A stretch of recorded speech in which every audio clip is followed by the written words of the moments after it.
lassan leér a földre ám, mert azért Péter bátyám lemorgott, hogy nem szabad a rosszolnak a földre érni. Hát igaza is van, mert azért kicsit bekáros, tehát hogyha hadszerűen használjuk, akkor szerintem elkerülhetetlen, hogy leérjen. És most a hármas összevonás látjátok?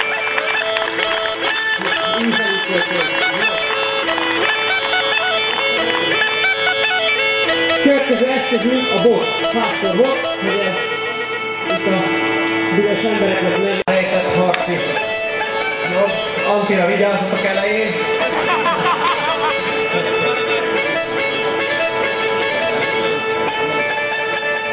És ez ugye